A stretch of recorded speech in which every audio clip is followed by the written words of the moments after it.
mbokk déglukat yi ñu ngi amati mbégte di leen dalal ci seen émission Allo Docteur talaata bu nekk la 19h ba 20h30 ñu ngi ànd ak Val d'Afrique comme d'habitude mooy suñu sponsor traditionnel ànd aussi ak ordre des médecins ak Sud FM tey jii di talaata yemoo ak fanweeri fan ak benn ci weeru mars atum 2020 ñuy di dalal docteur Seynabou Mbow Kassé docteur Seynabou ñu ngi leen nuyu.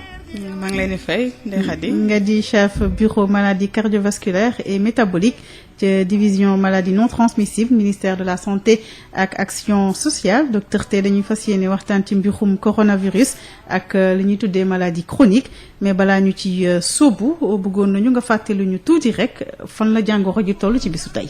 waaw maa ngi nuyu ñëpp di nuyu suñu auditeurs yi. ñi ñuy déglu.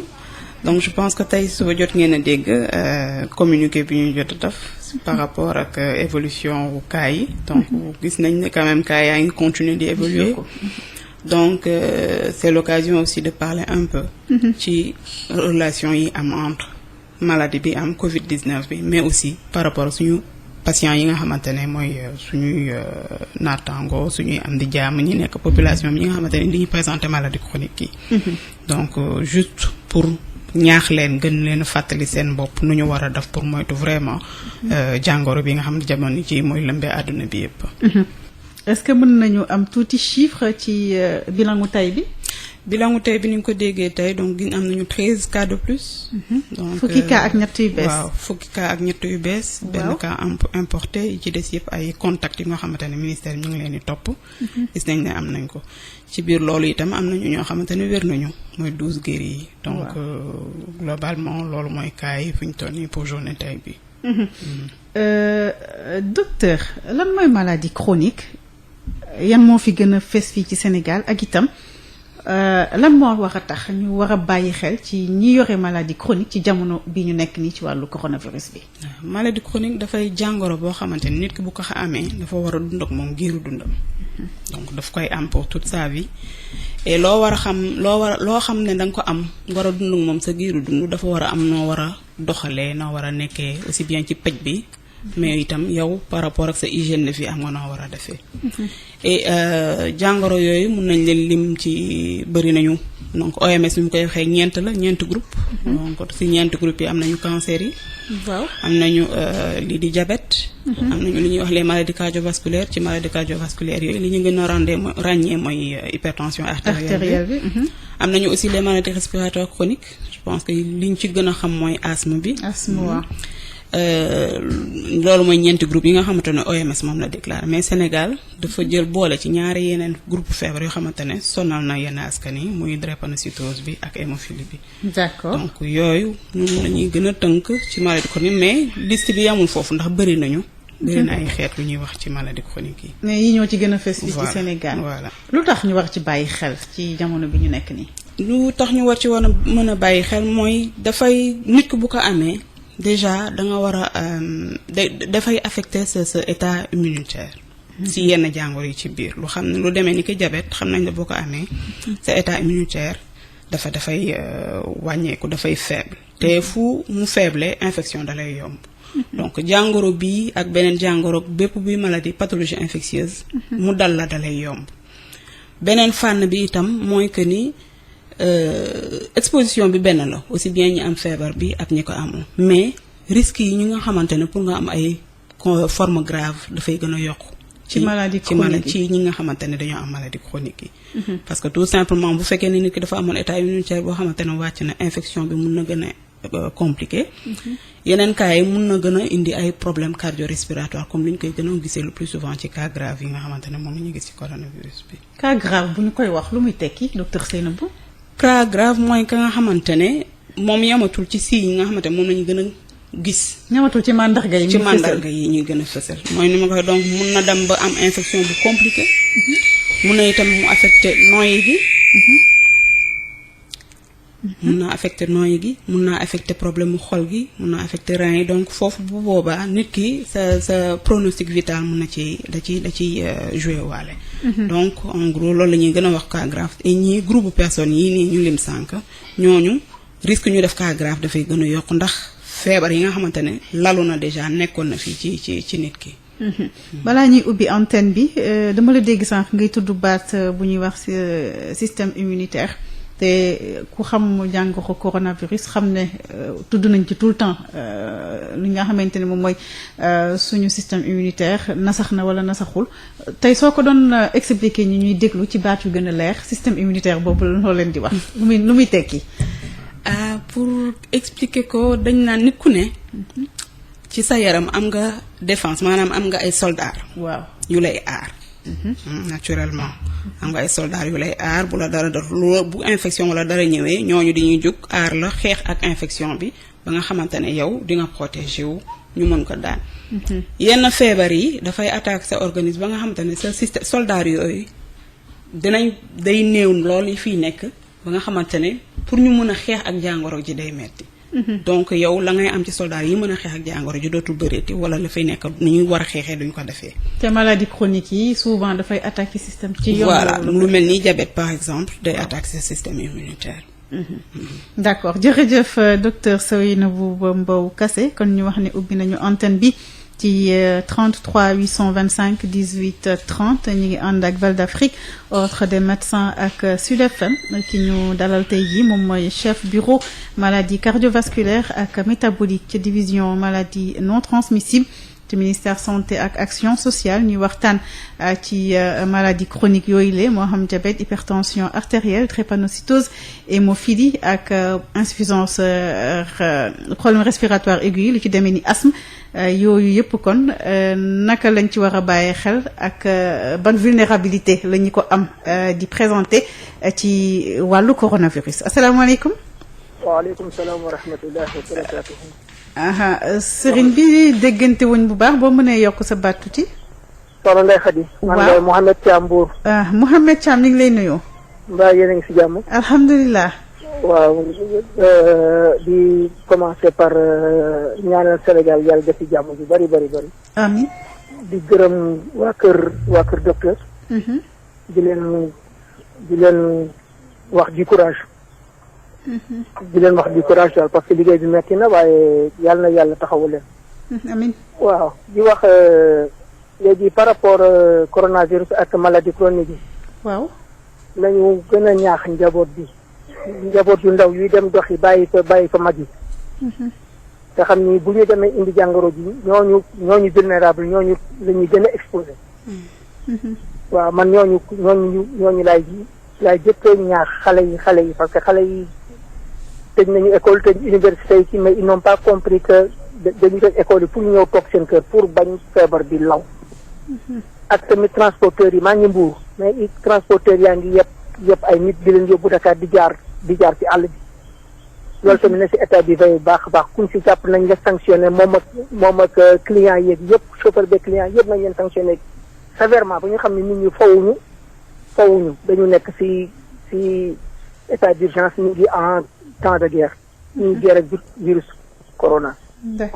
kon na nit ñi delloo seen xel bu ñu tëjee jàkka yi tëj marché yi tëj lépp nekkatuñu si foofu. nañu bàyyi la part du gain xaalis rek la ñu xalaat ku nekk sa intérêt ngay xalaat loolu dañ ko war a passé. wasalaam Ndeye Khady maa ngi lay gërëm bu baax a baax. merci beaucoup Mouhamed Thiam doon woote Mbour dinañu ko tontu ci kanam tuuti docteur Seynabou 33 825 18 30 asalaamaaleykum allo. allo asalaamaaleykum. waaleykum salaam wa rahmatullah. soxna Ndeye Khady ñoo ngi leen nuyu bu baax. ñi ngi lay fay fooy wootee. maa ngi wootee Yëmbal Ibou Ngone Mbengue. Ibou Ngone ñi ngi lay nuyu. ñoo ngi lay fay bu baax di rafetlu émission bi. merci beaucoup. di dalal sa gan googu. dégg bi de taxul mu neex noonu. waaw maa ngi dégg bu baax waaw kon yaa yëkkati sa baat tuuti kon. waa kay xanaa di rafetlu émission bi rek. merci. di nuyu sa gan googu bu baax. ñu ngi lay fay. dama ko dégg nag mu wax ay maladie chronique yu bari. waaw. léegi ci biir maladie yooyu ki nga ak feebar bi xew nii kan la ci gën a mën a sonal. waaw loolu laa bëggoon a laaj. d'accord. incha allah dina la ci tontu incha allah. merci beaucoup ñu ngi woon léegi Yëmbal ak Ibou Ngone Mbengue ñu xool kan moo ci topp docteur suñu amee defe naa juróomi laaj ñu taxaw bàyyi la nga tontu asalaamaaleykum. maaleykum salaam wa rahmatullah. sëriñ bi. maa ngi lay nuyu Adja maa ngi nuyu ci invité boobu. ñu ngi lay fay bu baax El Hadj Touré. El Hadj Touré ñu ngi lay nuyu. waaye maa ngi lay nuyu di nuyu waa Sud FM yëpp. ñu ngi lay rafetlu émission bi bu baax a baax a baax. di ñaanal Sud FM ma ci kanam ma ci kanam. di ziar bu baax sant li ak nga xam ne ci jàmm. El Hadj. waay baal ñu nga yëkkatiwaat sa kàddu tuuti ndax ñu déggante. waaw Adja maa ngi lay nuyu bu baax di nuyu ci invité boobu. kooku sama yaay la Ndiaye la kan sama yaay Ndiaye la kan. donc maa ngi koy ziare bu baax a baax a baax. ñu ngi lay maa ngi ziare waa Sud FM bi yëpp yëpp maa ngi ñaan yàlla jàmm si yàlla yàlla defal jàmm. allahumma amiin di ziare bu baax tontu li ak Cheikh Ahmed Tidiane Ndour. bon affaire bi lu am solo encore nga indiwaat. waaw c'est-à-dire maladie chronique ak coronavirus bi nga xam ne dafa xew ci jamono.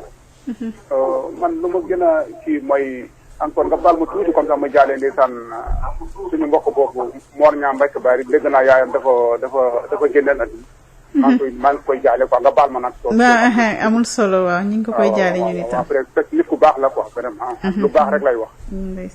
bon maladie bi comme ça bon ak maladie chronique yi nga xam ne ak waa Sénégal yi nga xam ne dañuy dëgër bopp Adja. wallaay da ngay romb fii nit nekk ci ay grand place comme ça di carte te encore dañuy tere nit ñi di mbooloo ak affaire yi di carte di bolos di dem yi li nekk ci mbedd mi comme ça di seen loxo sax ci huile di lekk muy mel daal yëgaluñu ko seen yaram man daal bu nga ko gisee damay tiit te encore bon super yi ak affaire yooyu moom respecté wuñ super yi ba léegi rek lañ doon xatlu fii super yi xatlu nit ñi comme ça di kii nii bon loolu daal vraiment respecté wuñu ko daal vraiment te Sénégalais dañuy war civilisé te encore maladie mu ngi gën a yokk dëgg yàlla sax mu gën a yokk te kenn xamuñu fu ñuy jëm réew yi am doole sax mëntuñ ci maladie bi dara waxuma la sax ñi nga xam ne amuñu doole amuñu dara ñun bu ñu tijjee suñu biir kër fañ la ñu jëm donc maa ngi bugg comme ça bon docteur na encore ma seetlu wàccee kat encore ma gën a ñaaxaat nit ñi te nit ñi dañuy dëgër bopp Sénégal yi dañuy dëgër bopp de dégguñu dara ci nit ñi di ñu sensibiliser nit ñi dégguñ ci dara defuñ ci dara jëflewuñ ci dara asalaamaaleykum wa rahmatulahi taala wa barakatu. waaleykum salaam wa rahmatulahi taala wa barakatu jërëjëf El Hadj Touré ñu xool kenn wala ñaar balaa ñuy taxaw daal di tontu asalaamaaleykum. allo soxna si. salaamaaleykum ça va. ça va alhamdulilah fooy wootee. maa ngi woote Mbao. Mbao. waaw. ayca ñu ngi lay déglu. dama amoon benn question bu ma bëggoon de poser médecin bi. waaw mi ngi lay déglu. par rapport ak asthmatique yi. en dehors de mesures d'hygiène yi ñu wax yi yan précaution la ñu mën a jëlaat pour mën a éviter jàngoro bi. d'accord. merci beaucoup madame. 33 825 18 30 ñu xool kan moo ci topp ak laajam asalaamaaleykum. maaleykum salaam wa rahmatulah. docteur. sëriñ bi na nga def.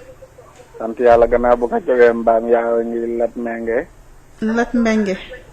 doomu Oustaz Alioune Sall waa. d'accord. li may def rek mooy féliciter ñaari docteur yi muy yow ak docteur bi nga invité. non benn docteur moo fi nekk. ci liggéey bi am solo wax dëgg yàlla gis nga sunu docteur yi rek war naa tax ku ci bañ boppam sunu docteur yi rek war naa tax biñ na la toogal rek nga toog. waaw ndax boo xoolee nombre bi am na nu muy demee rek mun na dem ba ëpp leen doole maara day taali yàlla na bu mu am. waaw kon li ñu ñaan rek mooy ne ñun ñëpp toog rek ci suñu kër yi rek te déglu leen te ñaanal leen suñu borom yokk leen a ndamal. amiin. incha allah lenn rek laa bëggoon a gën a fàttali mooy numéro vert bi.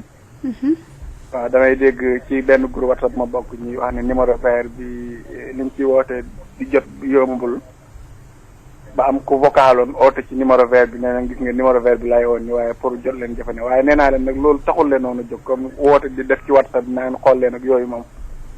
taxul leen woon a jóg li taxoon jóg mooy ku am soxla nga woote ku amul soxla nga bàyyi. waaw foofu moom maa ngi ci laaj biiree ñëpp nag loolu laa wax ci groupe ba waaye li may gën a bàyyi loo xel daal mooy ñi gën di bàyyi xel numéro vert bi rek incha allah rabbi di ci woote ku am soxla nag la ñu wax woote ci ñi saafara sa mbir mais bëggoon naa xam nag ci feebar bi. bu ñu dégloo publicité mu ngi wax ba naan apat mais apat boobu noonu laa xool laa déglu mënuma comprendre apat googu lu mu ci bëgg a wax. mooy ci signe yi waaw ci signe yi lay détaillé mais apat bi laa xamul lu mu bëgg a wax foofu waaw mënoon tamit docteur bi ñu si gënee mën a dimbale incha allah mu gën a xam luy loolu waaw. d'accord. ok barakallahu fiikum. merci beaucoup jërëjëf kon ñu may ñu tuuti rek docteur Seynabou Mbow Kassé daal di tontu moom mooy chef bureau maladie cardiovasculaire et métabolique division maladie non transmissible ministère de la santé ak action sociale te ñu ngi wax ci wàllu coronavirus ak maladie chronique docteur dañuy njëkkee ak Mohamed Thiam Mbour mu ne déjà mi ngi encouragé personnel soignant bi yëpp ci effort yi ñuy def ngir jëlee fi jàngoro ji waaye itam jël en charge ñi nga xamante ne jot na leen dugg beneen bi mooy dafa bëgg attirer attention ndaw ñi nga xamante ne ñooy faral di génn dem beeg dikk bi kon ci ñoom la gën a fës nee na ñoom ñooy génn mais aussi ñoom ñooy dellusiwaat ci kër yi fekk fa personne âgée mag ñi te ku wax mag xam ne souvent itam dafay faral di ànd ak maladie chronique seen vulnérabilité naka la demee ak cas bi mu posé nii xale yi génn te war a mën a ñëw xëy na indi feebar bi mu jëm ci mag mi nga xamante ne moom système am tam xam naa day xawoon na sax ndax âge am ak yenn xeetu feebar yi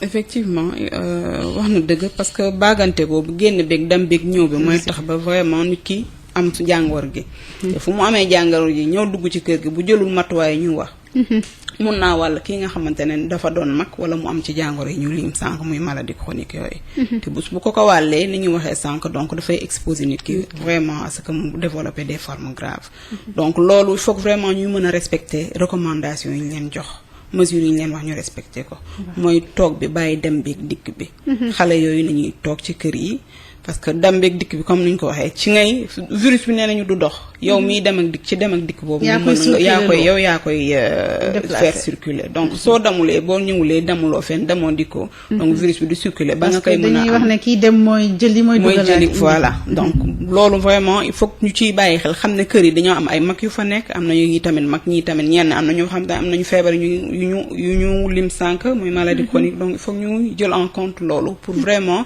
jéem leen protéger da ngay njëkk a protéger sa bopp mais itam protéger waale ñi nga bokkal kër te nga xam ne ñuy ay personnes vulnérables. lan mooy gën a caractériser vulnérabilité personnes âgées yi ci biir jàngoro ji tey. c'est par rapport à l'âge comme ni ñu koy waxee plus nga gëjëm mag na nga mënoon a sa yaram nu mu mën a réagir comparé ak ki nekk ndaw bokkul. say soldats waaw say soldats li ngay jëm mag donc sa capacité sa faiblesse donc day tax ba tu es beaucoup plus exposé. donc kii di personne âgée bi kii nga xamante ne porteur na tamit de maladie chronique yi à peu près ñoo bokk même situation. yëmbal la woote Ibou Ngoné Mbeng Mouhamed Thiam wax na ci wàllu transport bi itam ci ñi sàcc di jaar ci àll bi loolu xam naa ni ministère transport bu fekkee am na ñu ci déglu peut-être dinañu gën a bàyyi xel ci wàllu boobule ndax dañu wax ni interurbain amatul kenn waratul jóge dëkk dem ci beneen dëkk donc loolu xam naa ni xëy na peut-être ñoom dinañ ci wax mën na am ay mesures yuñ ci jël. yëmbal Ibou Ngoné Mbeng nee na maladie chronique la dégg ngay wax sànq ba tey nee na ci maladie chronique yi nga xamante ne lim nga ko ana ban wala yan ñoo ci gën a exposé tey par rapport ak jàngoro ji dugg si dëkk bi. pour wax ci lu leer boobu dina xaw a jafe parce que nit ci fi ñu toll nii dafay jàngoro ju bees. ñuy soog a ñëw ñu ngi soog ay gis cas yi donc ñu ci bëri ñu ngi ci ay études yu bëri. donc ñu ngi ci li ñu mën a jàpp rek nañu jàpp ne ñoom ñëpp yem. képp ku am maladie chronique da ngay fexe moytandiku. waaw ba. noo mun a moytandiku le plus possible pour bañ a fexe ba bañ a am jàngoro ji. boo ko jàppee noonu parce que boo fi nekkee naan ki am kii moo gën a exposé kii nii donc dañuy jël néewal lépp da ngay sàggane sa bopp mais boo jàppee ne yéen ñëpp a yemle donc doo sàgganee dara nga mën a vraiment topp tegtal yi ñu la jox pour vraiment aar sa bopp aar seen waa kër itam. El Hadj Touré moo ci topp nee na Sénégalais yi moom dafa seetlu ne mesures yi ñu leen jox pour ñu topp ko ñu ci bare sàmmante wuñu ak moom ndax gis na ne grand place yaa ngi wéy ci mbedd mi ñi ngi carte ñi ngi laamisoo bu fa mel ni daal jëluñu conscience gravité feebar bi di coronavirus docteur. je pense que nag il est temps que ñu xaw a conscientiser un peu par rapport ak situation bi. xam ne vraiment feebar baa ngi fi. muy gën di yokk di dem. ñu topp ñu leen wax nañuy toog seeni kër. defe naa tey ci point bi ñu ngi ci téeméer rek juróom-ñaar fukk. defe naa ak waaw ñu tegtal donc pour wane ne fa ñu tàmbalee ak fi ñu toll tey jii ma ngay avancer di dem. donc foog ñuy sàmmanteeg topp vraiment tegtal yi ñuy jox. dajaloo yi nañ ko bàyyi. dem di seetante sax nit ki kër yeeg yooyu nañ ko dakkal itam ku bëgg téléphone yaa ngi fii ku am koo war a seet yëkkati sa téléphone seet ko noonu def donc il faut vraiment jamono bi moo ko laajatul daal. waaw jamono ji fi dañoo toll foo xamante ne vraiment loolu il faut ñu mun ko respecter bu ñu munee mën a ralentir vraiment évolution épidémie il faut kenn ku nekk contribuer parce que ñi ngi wax ñi ngi def mais kenn ku ne war na mën a conscientiser wu xam ne situation bi nii la demee lii ñu lay wax say tegtal yow lay njëkk a aar. sa njëriñ la sa njëriñ la ak seen waa kër donc boo ko toppee vraiment di nga mën a dimbali nit ki donc foofu il faut vraiment qu'on puisse sensibiliser waat nit yi ñu gën a conscientiser par rapport à la situation. recommandation yi boo ñu ko mënee fàttali. waaw recommandation yi mooy mesure yi ñu doon wax rek cet gi moo jiitu. raxas loxo yi ak ndox ak saabu ba mu set. boo ko yorulee am na solution yi ñuy am hydroalcoolique nga daf ko say loxo. bërëb yi nga xamante ne ci biir kër gi da nga koy gën a faral di ko utiliser di teg loxo di dindi yooyu itam ngay faral di ko nettoyer régulièrement. comme yan par exemple. say table lii di table yi. kër ga meuble yi nga xamante ne vraiment. waaw chaque jour loxo bi ma ngi cay tegu. waaw donc il faut que nit yi di am. poignée buntu yeeg yooyu. poignée buntu yi sonnerie buntu yi kaw meuble yeeg fauteuil yeeg bopp lal yeeg yooyu foog nit yi di am habitude. di koy nettoyer régulièrement. nettoyage boobu loo koy nettoyer par exemple. c'est très simple eau de javel bi mais faut pas nga mën a jaxase ko ak ay détergent ak ay omo yooyu. eau de javel ak ndox bi. ah pourtant fii docteur moom. waaw sa doy na suñuy habitude la ñuy def dañuy jël habitude la. détergent bi jël eau de javel boole ci. voilà donc loolu vraiment c'est pas une bonne c'est pas recommandé. eau de javel juste avec de l'eau ce qu'on peut faire autre chose aussi eau de javel bi daf ko ci benn flacon boo xamante ne dina pulvériser dina mun a. di nga ci mun pomper wu. waaw def ci eau de javel bi ak ndox mi nga mën. yooyu endroit yooyu ñuy wax de manière régulière nga koy faral di fomp correctement. mën a aar sa bopp aar seen waakar ndax dem beeg dikk bi di nga am yenn gestes yoo xamante ne quelquefois doo ko contrôler. waaw da ngay xaw fàtte. da ngay xaw a fàtte. waaw yeneen mesures yi itam bokk na ci éviter di laal sa kanam fekk na boobu sa loxo setul. gémmiñ bi ci la bokk gémmiñ bët bakkan yooyu yëpp donc éviter di jël sa loxo di ko laal ci endroit yooyu noonu. ak itam di respecter comme ni ñu koy waxee. dajaloo yi bañ di dajaloo. fu ngeen nekkee yi tamit ay ñu bëri ngeen mën a respecter distance bi ñu leen wax lu mu néew benn mètre mu dox seen diggante. waaw loolu moom vraiment règle mesure yooyu de manière générale buñ ko dee respecter. beneen bi gën nag mooy nga toog sa kër sax fa. boobu moom faf moom mooy gën a noppal ñëpp. boo amul benn yitte boo xamante ne farata bu ni jarut a génn toog sa kër génn bi di taxawaal pour dox rek jaru ko. d'accord. ñu ànd ak soxna si woote woon Mbaaw. wax ne ñi nga xamante ne ay asthmatique lañu. en dehors mesures yi nga xamante ne souvent moom ngeen leen di wax ndax tey ci contexte bi. ñoom war nañoo gën a yokk seen taxawaay seen matuwaay ci côté boobu. waaw seen matuwaay ku ci asthmatique am nga sa médecin jox na la say traitement booy jël li ñu leen njëkk wax ñoom seen médecin li ñu leen wax souvent mooy ñu continuer seen i garab bu ñu ko arrêté. bu ñu arrêté seen i garab fu ñu gisee ne am na lu leen jaaxal. par rapport ak seen feebar nañu jéem a jokkoo ak seen bërëbu fajukaay yi médecin yi leen di faj. ñooñu bu boobaa dinañ leen jox tegtal yi bu dee dinañ leen tegtal bu dee dafa jara ñëw ci hôpital ba dinañ ko jox rendez-vous. parce que dañuy jéem a minimiser durée yi ngay def ci biir salle d'attente bi. donc il faut nga jéem a jokkoo ak sa médecin wala ci unité de traitement. balaa ngay jug di dem. ndax ñu mën la wax nan ngay def boo expliquer nii ñoom dinañ xam ndax da ngay continuer am déet ndax da nga war a ñëw wala déet selon yow li ngay yëg sa yaram. waaw moom vraiment yooyu mais itam li njëkk mooy garab yi ñu la bindaloon moom bul ko arrêté continuer comme ni la ko joxee woon surtout boo dee asthmatique continuer say traitement comme ni la ko sa médecin traitant joxee woon. mais ci maladie chronique yi ñu tudd nii amul yoo xamante ne mandarga yi dafay xaw a niroo yenn saa yi ak mandargay coronavirus ba parfois xëy na peut-être mu mën a indi confusion. mandargay coronavirus li ñu ci gën a seetlu mooy fièvre bi yaram bi tàng la put bi metti yaram bi metti comme grippe bi ñu ko waxee yaram bi metti bu demee ba yàgg nga am ay jafe-jafe pour noyyi. donc liñ ci mën a xam mooy lan jafe-jafe pour noyyi boobu moom ak asthme bi mais du toujours parce que dafay ànd ak yeneen. day ànd ak yeneen donc yow xam nga ne déjà sa terrain asthmatique nga nii la crise de asthme bi di dikkale. yow nag yow mi asthmatique foo gisee ne par exemple yëg nga yaram buy tàng bi put bi mu ngi metti boole dem yaram baa ngi metti dem nga ba un certain moment gis nga ne am nga jafe-jafe pour noyyi foofu bul xaarati. wooteel ci numéro yi ñu jagleel pour woote ci nga toog sa kër nag en attendant nga auto-isolé wu comme ni nga ber sa bopp. nga ber sa bopp. waaw pour moytu parce que xamaguñu ndax am nga ko wala déet. suspect nga. mais beral sa bopp le temps que numéro yi nga woote ñoom dinañ traité sa demande dina am équipe bu ñëw mun ñëw xool saytu xool ba xam moom la am déet. d'accord Lat Mbengue la ñuy àndal doomu Oustaz Sall ci fi nga daaneele la ñuy jëm. léegi ci wàllu numéro woote bi nga wax ne da nga war a woote waruloo jug dem hôpital c'est important. moom daf ne dañ ko xamal que ni numéro vert bi. dañ ciy woote mais doo jot. dafay difficile pour nga accéder ci. lan moo koy waral ak xëy na ndax am na solution leneen li ne dafay dégg ñu ne ci màndarga yi coronavirus lu ñu tuddee appât da ciy am.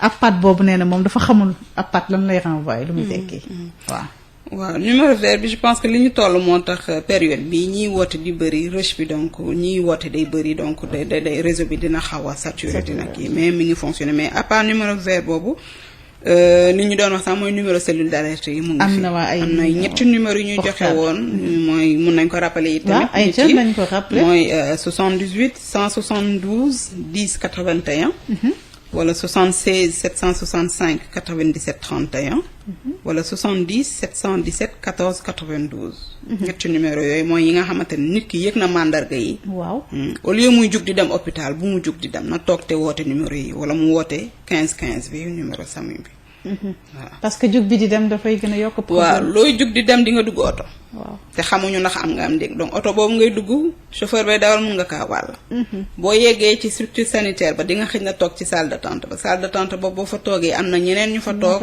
am nga risque wàll leen boo demee tamit docteur yi ngay fekk ci biir hôpital boobu foofu bu ñu xamul ne moom nga am bu ñu ñëwee xool la mun nga leen a wàll donc risque yi nga mën a wàll nit dafa bëri moo tax ñuy boo yëgee ñuy ñaax nit ku yëg mandarga yooyu toogal sa kër nga beru ndax nga beru bi tam pour mën a moytu wala ñeneen ñi nekk sa biir kër le temps que équipe bi di ñëw pour mën a def investigation en charge voilà appât bi waaw appât moom la ñuy wax essoufflement jafe-jafe pour noyyi donc bokk na ci mandarga yi feebar bi Covid-19 bi donc moom la ñuy gën a wax nag nit koo xamante ne dox na dem na ba benn moment pour noyyi correctement jafe na ko donc day xëcc noogi pour mu mun a noyyi bu baax mooy appât bi voilà d'accord kon liste bi jeex na Pape Laye ci 33 825 18 30 ñu ngi ànd ak docteur Seynabou Mbow Kassé di chef bureau maladie cardiovasculaire et métabolique ca division maladie non transmissible ministère santé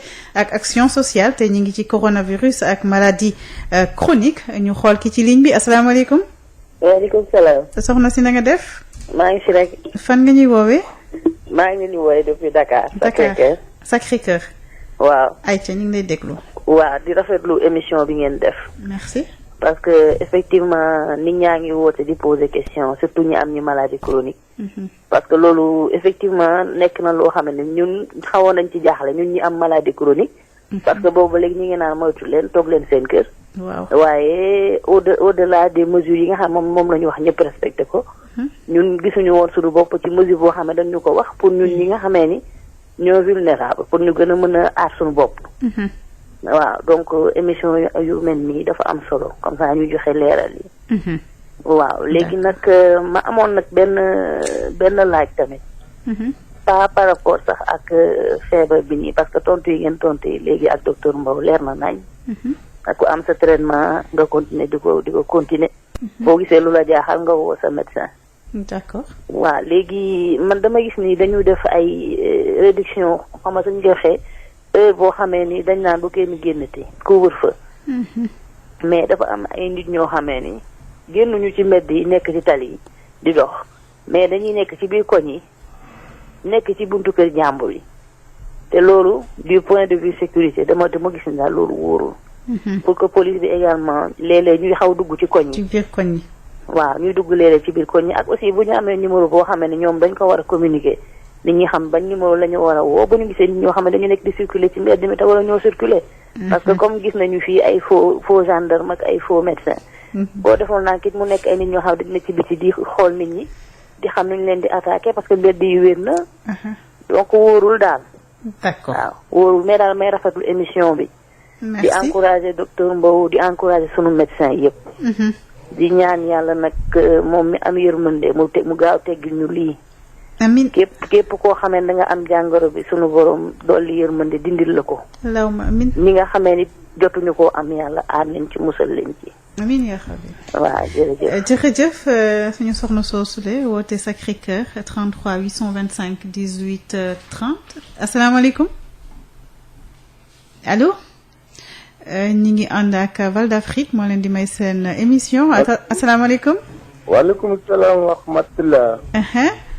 kii honorable la de. waaw.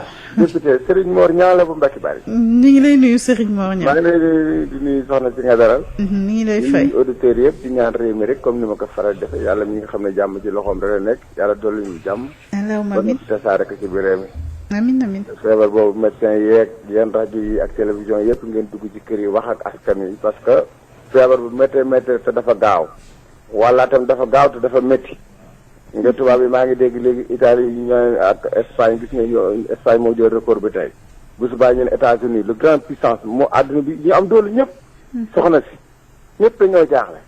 kon képp ko am mbokk mbaa nga mën a wax ba nit ñi dégg la mbaa nga am kàddu war ngaa génn daal ñu fexe ba kenn ku ci nekk toog rek ba yëf yi dal bu soobee yàlla léegi yàlla jële ko fi ñu ngi ñaan yàlla jële ko fi. amiin amiin. ci sa commencement wax dama dégg nga teg feebar boobu ñu wax dermatose SS. amul yooyu yow waxoon naa la ko fii ci banlieue bi. am na ci koo xam ne amoon na ñeenti kër gaañu ci génn kër xam nga loolu métti na. te borom kër ga sax mujj na génn àddina. ba métti na. mu bàyyi fi ay xale yoo xam ne nii fi may waxee nii soxna si bu dee yéen daal mën ngeen ci dara muy action ak sociale yi ña ko yore. maa ngi ñaan ngir jëme yàlla ñu ñëw dimbali si leen fii ñii de sonn nañ de soxna si. te émission santé la kon ñooñu bu ñu amee feebar dermatose SS. am ñeenti nit yu gaañu ci borom kër ci kër gi ak borom këram muy juróom xam nga loolu ku wax méttiwul amoo xol bu yërmande te noonu bu ñuy woote ci rajo waxuñu dañoo xiif waxuñu dañoo mar waxuñu dañoo manqué duñu lekk waaye dañu ne suñu askan wi ak suñu dëkkandoo yi ñu dëkkal coono gi ñuy dund moo tax ñu dugg ci émission santé bi defe na bu ñu ko waxee gars yi dinañ jóg mais ba ma ko fi kaas ba léegi nii gisuma kenn ku fi jóg joxoon naa leen sax numéro téléphone bu foofu mais gars yi kenn dugalu ci dara te ñoom seen numéro baa ngi noonu joxewoon naa ko mais ba léegi kenn aide daal mën naa social daal moo manqué ci réew moo tax feebar bi yokk soxna si parce que nit ñi xiif mar wala ko amul problème yore maladie boo xam ne dafay la yóbbu à vie kooku xam nga métti la kon may ñaan ñi nga xam ne ñooy yore action sociale ak yooyu ñu ñëw seet si nañu seet si loolu daal yow maa ngi la koy sàkk soxna si nga def ci sa loxo de la santé bi defe naa mi ngi ñuy dégg ak ñi nga xam ne ay bon volonté te am doole yëpp lañ jóg waaye feebar bi daal soxna si lu ngeen ci mën a wax ba nit ñi jóg faxasu di sangu ba sa tey lekk loo xam ne dafa tàng jër te bàyyi ñu sant faal ak jaañ nag lu leen neex lekk ak heure bu leen neexee di lekk bu set duñ ko tàngal ba mukk médecin ba mu ngi toog foofu ñam dañ koy tàngal waaye jóg rek jubali ca waañ wa rek sa waay loo ba fekk rek daal di commencé jël kudd rek di dóor muy daanu rek comme ñoom soose ñoom la ñuy def noonu yal nañu yàlla defal jàmm jërëjëf allahumma amin jërëjëf Serigne Mor Niang ci 33 825 18 30 ñi ngi ànd ak Val d'Afrique moo leen di may seen émission asalaamaaleykum. waaw sëriñ bi na nga def. ñu ngi sant yàlla baax man Baara Cissé. Baara Cissé ñu ngi lay nuyu Baara. waaw ñu ngi leen dafay di nuyu sa émission boobu waaw Baara baal ñu nga yëkkati sa kàddu tuuti ndax ñu gën a mën déggante. waaye ñu ngi leen di nuyu sa idée soxna Seynabou moom di rafetlu xam-xam bi bu baax a baax. jërëjëf. waaw di wax ne kontaan nañu bu baax ci émission bi ñëpp maa ngi bëgg a dugg waaye xam nga lim bi daal ñëwoon. waaw. même rajo bi temps yi dañu koy jàpp waaye day xaw a tàgg léegi rek ci géej wax ji. après dama bëggoon a laaj comme feebar bu ñuy wax mooy affaire corona bi. waaw. li nga xamante ni yàlla dogal ne dañuy liggéey ci biti nga xamante ni si sa liggéey ci biti nga nekk nga xam ne moom daanaka am nga droit dem di liggéey waaye. Baara baal ñu nga gën a yokk tuuti sa kàddu dégguñu daanaka li ngay wax. ma ne. waaw. waaw nit ñi nga xamante ni maam daa fekk maam ci ñun seen liggéey daanaka ci biti lay doon. ñii liggéey ci biti. waaw da nga xam ne ñoom dañuy liggéey ci biti maam suñu ne feebar bi maam dañoo wax ne ñett toog sa kër dañu maam luwaat bi may nañu dem di liggéey dem ko ñëw. waaw. léegi ñun dañu yor suñu masque ak suñu matuwaay ndax loolu maa am na ay risques wala déet. d'accord. waaw ñu ngi rafetlu xam-xam bu baax a baax. jërëjëf Bara Cissé 33 825 18 30 xool kan moo ci topp ak laajam jëm ci docteur Seynabou Mbow Kassé chef bureau maladie cardiovasculaire et métabolique ci division maladie non transmissible ministère santé ak action sociale am na ku nekk ci ligne bi Pape Laye asalaamaaleykum. waaleykum salaam wa rahmatulah soxna si na nga def. soxna Ndeye Khady. waaw. soxna Khady Ndiaye. soxna Khady Ndiaye ñu ngi lay nuyu. ñu ngi leen di fay. alhamdulilah. ñu ngi leen nuyu di nuyu sa invité bi. ñu ngi lay fay bu baax. ñu ngi nuyu docteur bu bari. merci. di rafetlu émission bi soxna Ndeye Khady. jërëjëf. yéen a ngi yeete yéen a ngi yedde yéen a ngi leeral. nañuy jéem loolu yëpp yéen a ngi koy wax macha allah. di ñaan yàlla nag feebar bi nga xam ne moo dugg ci àdduna mi pandémie bi. di ñaan yàlla ñu mu dal. ñu wér. amiin ñi nga xam ne amaguñ ko yàlla buñ ko am. amiin. yàlla fi jàll ba ñu naan am na feebar bu fi jaaroon. amiin te yàlla na gaaw. amiin yaa rabbi. lépp nag mu ngi sukkandiku ci ñu yam sunu kër yi comme ni ñu ko waxee. nañu toog sunu kër yi. bu fekkee ni loolu mooy tax mu reculer feebar bi reculer. virus bi dem nañu toog suñu kër yi ak benn comportement bi mooy benn hygiène personnelle. hygiène personnelle bi mooy nga xam li ngay lekk xam li ngay naan xam fi ngay dem ak fi ngay dugg ak yëpp yooyu yëpp daal. soxna Ndeye Khady daal dañu yem suñu kër yi. moo gën loolu donc mooy solution bi. d'accord. macha allah. merci beaucoup soxna jërëjëf Khady Ndiaye Louga 33 825 18 30 kan moo ciy topp ak préoccupation am jëm ci docteur Seynabou Mbow Kassé asalaamaaleykum. waaleykum salaam. sëriñ bi na nga def. waaw maa ngi fi. fooy wootee. ak Géejawaay. Géejawaay. waaw Moustapha Sall. Moustapha Sall. waaw Géejawaay. ayca ñu ngi lay déglu Moustapha. waaw dama bëggoon a am laaj bu ma laaj ci émission santé bi. ayca waaw. waaw man dafa am muus mu nekk sama kër quoi des fois gars yi bu ñu fi ñëwee dañ naan muus day joxe asma. muus bu nekk sa kër. waaw des fois dañ naan muus baaxul day jox asma quoi. d'accord. ma doon laaj docteur ba xam loolu am na am déet. d'accord dina la ci wax lu mu xam incha allah. waaw des fois rediffusion émission bi rediffusion bi daa doon kar nii mais ndekete boobu rediffusion la quoi xaw ma woon ne mardi lay kii quoi. waaw direct ba mardi la dimanche la ñuy mardi la waaw am na solo loolu wax dëgg yàlla maa ko te keroog laa koy déglu mooy wax ko sama benn waaye quoi. d'accord. waaw mais kooku Sud FM rek lay déglu mais nag maanaam émission santé boobu moom loo am loo laaj nga woote fa quoi. d'accord. mais kontaan nañ ne sa liggéey des fois dama lay topp lu bari. merci beaucoup Moustapha. merci jërëjëf. jërëjëf ñu ngi àndoon ak Moustapha Sall doon wootee Guédiawaye suñu amee kenn Pape Laye xam naa ñu taxaw bàyyi docteur mu tontuwaat asalaamaaleykum. maaleykum salaam maa ngi wootee Kër Massar. yaa ngi wootee. Kër Massar. Kër Massar.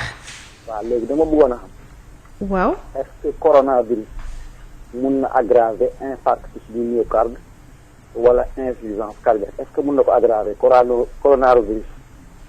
deuxième question bi. infarctus du myocarde ak. dama ne coronavirus. waaw. est-ce que mun na aggraver. infarctus du myocarde. wala insuffisance cardiaque. léegi ma waxaat est-ce que infarctus du myocarde. wala insuffisance cardiaque. mun na indi AVC. d'accord. ma waxaat est-ce que insuffisance cardiaque wala infarctus du myocarde est-ce que mun na indi impuissance sexuelle maanaam télé mun na ko indi est-ce que mun na ko indi. allo. waaw comprendre na question yi. d'accord. est-ce que infarctus du myocarde wala insuffisance cardiaque mun na indi impuissance sexuelle télé daal. mooy troisième question bi. d'accord. deuxième bi est-ce que infarctus du myocarde wala insuffisance cardiaque mun na indi AVC. d'accord. beneen bi nag relation coronavirus ak insuffisance cardiaque wala infarctus. ndax mën na ko aggraver. waaw yaa ngi def la émission bi gën ci àdduna bi dégg nga. jërëjëf sëriñ bi Kër Massar la doon woote su fekkee amul ku rëcc Pape Laye ñu daal di taxaw ñi ci jas jéggal ñu kon mën nañu dem ci tontu yi defe naa wala dafa am ko egsi ayca dañuy ànd ak suñu soxna si fi njëkkoon a woote ci deuxième liste bi mu wootee Sacré-Cœur nee na moom xam naa ci ñi am maladie chronique la bokk. nee na boobu ba léegi c'est vrai que ñoom dafa mel ni xawuñu sentir seen bopp ci jàngoro ji ak sensibilisation bi ñu ci def dégg na li nga wax ci wàllu ñoom ci seen bopp prise de conscience ak matuwaay bi ñu war a amal ci seen bopp ci wàllu seetlu ak nu ñuy doxalee ak seen médecin traitant su fekkente ne am na lu leen arrivé leneen li mu wax aussi moom mooy jëm xam naa loolu moom ministère intérieur la ñoo ko mën a lijjanti mooy ci wàllu couvre-feu bi ñi nga xamante ne duñu génn ci tali yi mais ci koñ yi la ñuy dugg groupe ci ay bunti kër rek yu ñu demee nee na xëy na loolu su fekkee ñu ñuy dégg su dee am na numéro bu police mën a communiquer ba nga xamante ne ku gis loolu xëy na mën nga toll sa biir kër woote joxe position bi fan la bu ko defee ñu mën ci ñëw daal di xool li nga xamante ne moom moo xew ci gox yooyu la ak ñiy rassemblé wu te dañu ko tere ci guddi gi mais bëggoon naa ci laajam docteur Seynabou li mu wax que ni ñoom sentiruñu woon seen bopp bu baax ci bi ñuy door a commencé li nga xamante ne moom mooy sensibilisation bi tey nii nee na bi mu la déggee xelam gën na dal ma bëggoon a xam yéen bi jàngoro ji ñëwee division maladie non transmissible yan peut-être disposition ngeen jël pour jël en charge ñi nga xamante ne yéen ci yéen la ñu bootu ci wàllu feebar yu demee nii.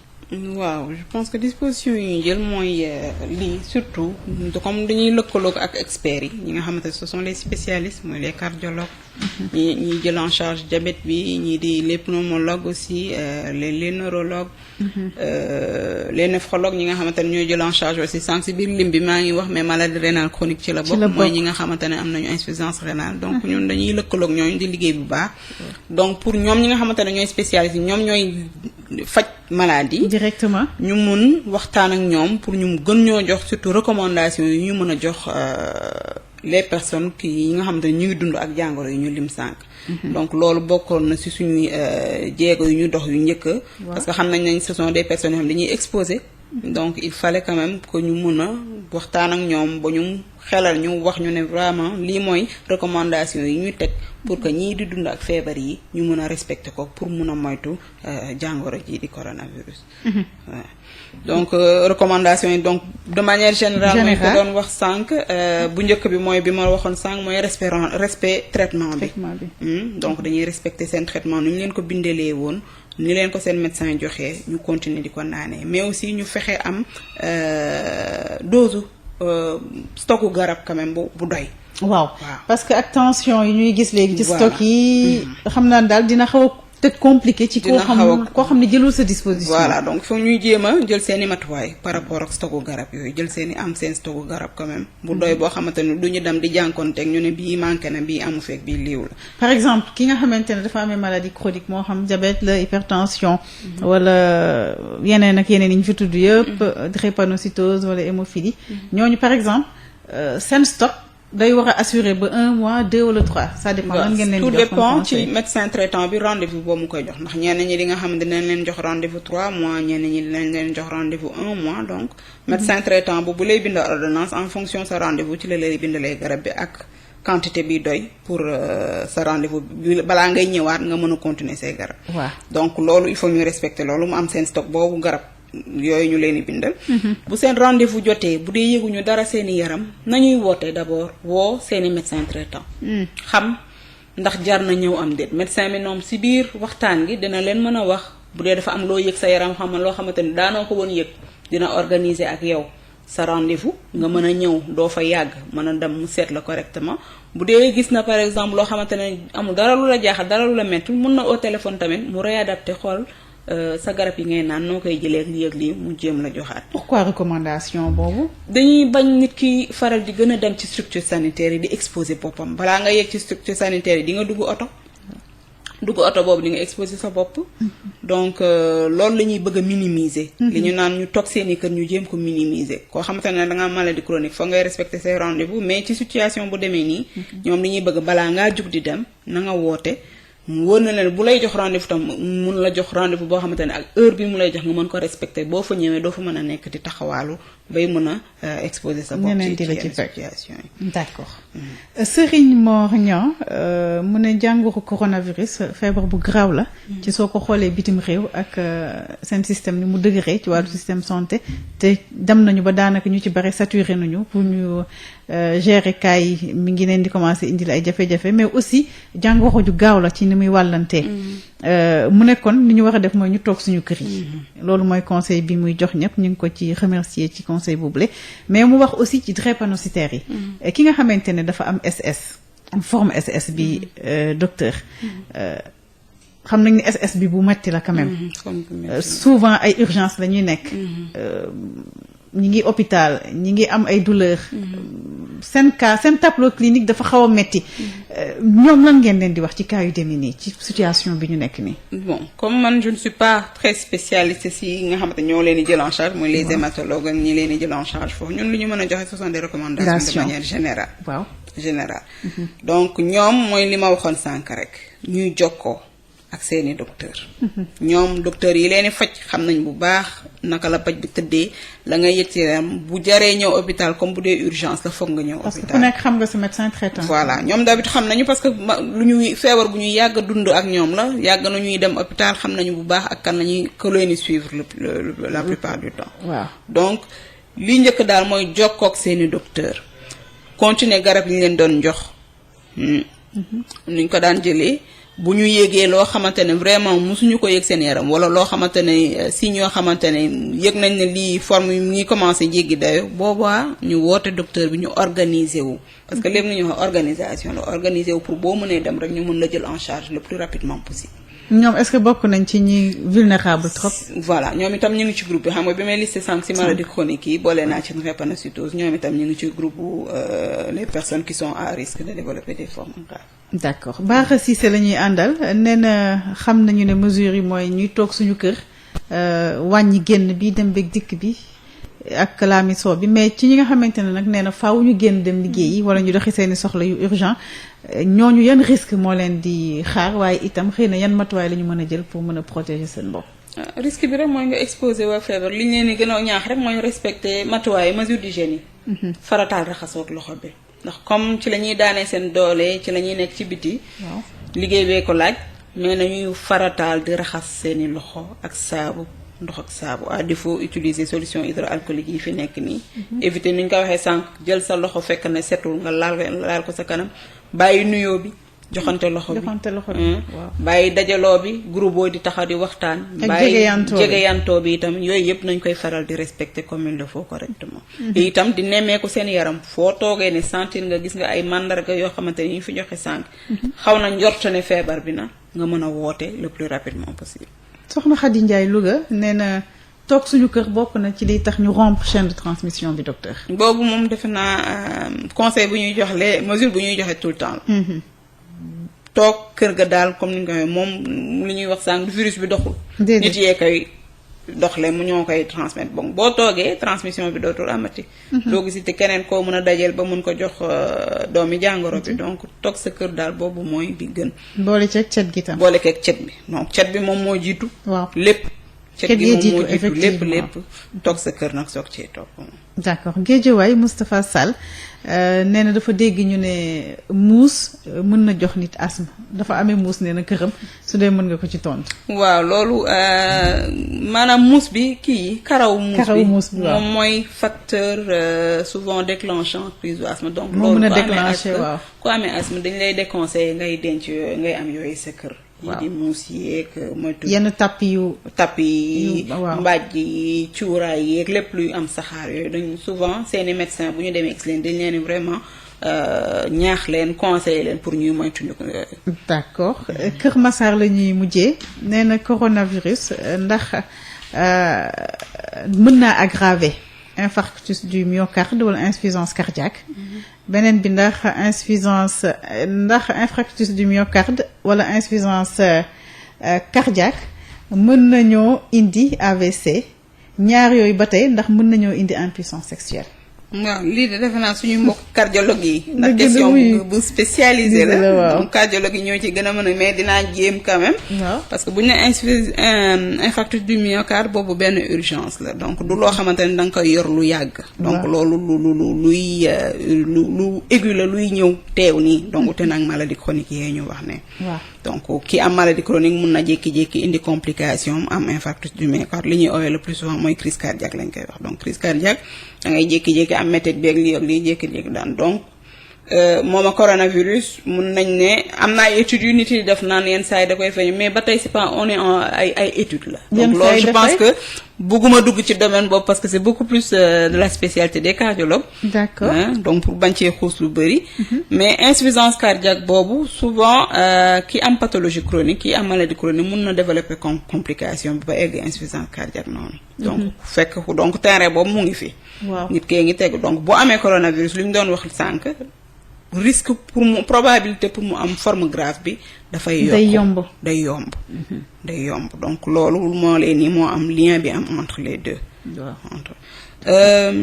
ndax insuffisance cardiaque mën na indi AVC donc mën na ko indi aussi donc insuffisance cardiaque problème mu pompe la mooy xol gi ni mu doon doxee mënu ko doxee correctement donc bu yàggee mën na indi tamit problème accident vasculaire cérébral mën na kaa impuissance sexuelle boobu defe naa boobu mu suma gis corrélation bi bu ñu doon donc là on va peut-être laisser après le soin suñu spécialiste ñu gën a kii mais entre insuffisance cardiaque et impuissance sexuelle amagul benn lien buñ ci établir Val d'Afrique la ñu àndal ci suñu émission Allo Docteur su fekkee am na keneen ku nekk ci ligne bi ci 33 825 18 30 ñu daal di koy ubbiwaat maladie chronique ak coronavirus asalaamaaleykum allo ñu ngi ci seen émission Allo Docteur 19h la ba 20h30 ànd ci ak docteur Seynabou Mbow Kassé mu di chef bureau maladie cardiovasculaire ak métabolique division santé division maladie non transmissible kon ministère santé ak action sociale 19h ba 20h30 la ñu daal di ànd ak moom ci 33 825 18 30 asalaamaaleykum. waaleykum salaam. Ndeye Khady. sëriñ bi na nga def. maa ngi lay nuyu di leen ziar Modou Touré. Modou. Touré. waaw Modou baal ñu nga gën a yëkkatiwaat sa kàddu tuuti rek. Modou Touré. waaw fooy wootee. maa ngi lay woowee Géejawaay. Géejawaay. ay ca ñu ngi lay déglu. waaw xanaa di rafetlu seen liggéey waa Sud FM. merci. rawatina yow mi nga xam ne yaa def émission bi di Allo Docteur. jërëjëf. ñu ngi lay wax docteur ngay bañ mais mën a jëlee si bopp si docteur yaa ngi ci milieu docteur yaa ngi ci milieu docteur bi. ñoom docteur Seynabou ñoom ñoo am titre boobu. waaw en tout cas ñu ngi lay remercier bu baax di la souhaiter bonne. merci beaucoup. léegi docteur bi nag dama ko amoon benn question bi. waaw. mais. allo. allo oui ma ne. waaw. dama mos a nekk ci benn place boo xam ne allo. waaw ay ca ñu ngi dégg. waaw dañ doon jaay ay produit mooy produit yi ñu def ci affaire tool yi nga xamante ne dafa am ay produits kii nu mu tuddati. pesticides yi wala. justement waaw. ma demoon na ba am problème mu nooyi. ma nooyi damay aj sama dënn bi ma damay yenn saa sax damay ñëwee sans boobu bi obli. waaw. après ma demoon def rajo dem naa dem rajo 2 fois mais dañu wax ne dara nekku ci amul benn problème mais ma gis ne ba léegi loolu maa ngi ko yor ça fait ba depuis 2016 ba léegi. 2016. waaw depuis 2016 def naa rajo ñaari yoon mais dañ maa wax ne mais amul benn problème daal. te ma gis ne ba si instant su ma sonnee damay am problème mu nooyi wala ma xaw a am stress maanaam ma mer wala ma nekk si ay problème bu ko defee daf may dikkal. waaw léegi nag ma ci doon laaj docteur moom lan moo ci. ci xalaat ndax waaw justement ban yoon damay teg daal ndax def naa ñaari yoon 2 fois rajo mais dañu wax ne amul benn problème. d'accord. merci beaucoup jërë ngeen jëf. jërëjëf Modou Touré doon wootee Guédiawaye 33 825 18 30 ñu jógee Guédiawaye xool kan mooy ñëw ci wàllu coronavirus ak maladie chronique asalaamaaleykum. waaleykum salaam madame. sëriñ bi na nga def. ça va bien. fooy wootee. Parcelles. Samba Ndiaye waaw. Samba Ndiaye ñu ngi lay déglu Samba. waaw dafa am lu ma bëggoon poser médecin bi. waaw. à propos li fi xew barki démb le cas de docteur Samba là. donc en fait le gars là si tu le vois dans les plateaux. moi en tant que profane. je sais bien qu'il est très limité sur beaucoup de questions. donc est-ce qu'il n'y a pas une naïveté de la part de certains médecins qui l'ont suivi parce que waa ji boo xoolee da nga xam ni kii am na ay limites daal franchement. parce que le 3 passé lorsqu'on l'a interrogé sur le coronavirus qu'est-ce que le coronavirus il dit que c'est un virus xawma etc. donc ça c'est un discours profane. donc vraiment ces genres de choses là c'est des dangers vraiment publics parce que la santé nekkul loo xam te dañu ko war a fowee. D'accord. Parce que le secteur le secteur le plus noble dans ce pays, je pense que c'est le secteur de la santé parce que ça va directement de la vie des personnes. D'accord. donc loolu laa bëggoon daal ñu leeraloon ñu ba pare bàyyi ñu xel nag tamit ñoom tamit ñuy bàyyi xel tamit ci genre yi leen di infiltrer daal. D'accord. ok merci beaucoup madame. merci beaucoup suñu auditeur boobule Samba Ndiaye doon woote Parcelles 33 825 18 30 ñu xool kan moo ci topp asalaamaaleykum.